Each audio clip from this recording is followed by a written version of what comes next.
The Order was originally formed as a means to go hand in hand and fight against the half-breeds. Humanity was at the time at war with the half-breeds, and they had a hard time surviving. The half-breeds were fewer, but they were definitely more powerful. At this point in the story, the Order has realized that in order for them to finally win the battle over the half-breeds, they have to commission the best weapon makers there are in the world to make the things that they need to fight whatever it was that they were coming up against. And that war that remains a status quo for the better part of 1,000 years suddenly changes with the Industrial Revolution, because now that equilibrium is changed by machinery and inventions. We started looking at what are the things that we think are interesting to propel something, to weaponize something. It took a lot of iteration to get something that had the craftsmanship of the period, but also you had this alternate technology that you had to integrate into just the basic assault rifle. There's definitely prototype weaponry at that time where some of the guns makers were developing automatic weapons out of their semi-automatic weapons. So we thought a rifle that was fully automatic was something that they would have figured out. Designing, the Knight's kind of a bread and butter, which is the combo rifle. That was kind of the challenge of, just looking at all the issued rifles through all the ages and Industrial Revolution up to World War II and trying to pick the tone of what we wanted to hit. So we attempted to make a Victorian version of the AK-47 plus this kind of alternate fire. At the time, they had originally there was something called a combo gun, but it was a rifle shotgun setup, so we kind of took the name, leaving the form factor of the kind of Master Key setup and changing the shotgun out for something that delivered kind of like a concussive blast.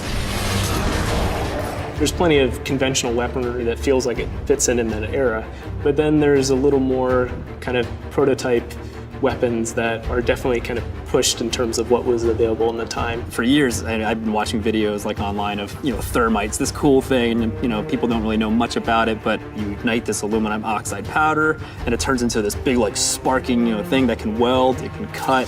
That's exciting. Let's figure out how to make that. It kind of spits out projectile thermite pellets that you can spray anywhere, and then you take a high temperature flare, throw it into that cloud, and then it ignites everything. You could do it in that order, but what if you were to actually fire the flare first, set that up, and then spray the thermite after? It's got multiple different ways that you could play it. That's interesting. So we just kind of kept on going down that path of figuring out what things that maybe, don't get a lot of exploration in other games for weapon ideas. We wanted to make sure nothing felt contrived. So we went to a meticulous level of research and trying to find, as we're putting together these slightly fantastical devices, how we can make them feel grounded in the technology of the era. We were looking at Edison and Tesla, and so we said, okay, well, electricity has got to be something that we play with, and everything's being electrified at the time period, so let's put that in one camp. We've actually used Tesla as one of our main points of contact in the game.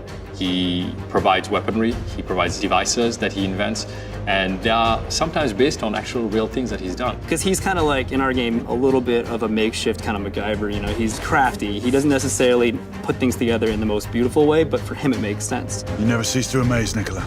So we said, okay, maybe he took these leftover parts from a rifle, the forestock, and he just started whittling and cutting it down and adding some other pieces to it. Even though they're gadgets and weapons that didn't exist in that time period, they're made from components and ideas and research that were available then. Especially the arc gun, when it kind of unfurls and starts charging up. And we thought, okay, well, it's kind of cool if maybe it spins up, generates electricity, and that thing then kind of stores itself along a Jacob's ladder-like apparatus that is also the aiming part of the weapon, and then that thing finds its way kind of arcing towards its target, and when it hits, it delivers, so much energy that whatever it hits, pretty much it atomizes and blows it up. People were developing these gadgets at a breakneck pace and not really considering kind of the safety of the user. We wanted to make it feel like it's sort of on the edge of what is safe to wield. Especially some of the prototype weapons where part of the allure of them to us was that thing looks kind of unstable. That looks just as dangerous to the operator as it does to whoever's on the receiving end, So that's kind of some of the fun of the weapons. While they don't necessarily look comical, we try to always make them look, like I said, realistic and classy, that there's an element of kind of danger in some of them. They actually feel a little bit on the edge. This is for the players.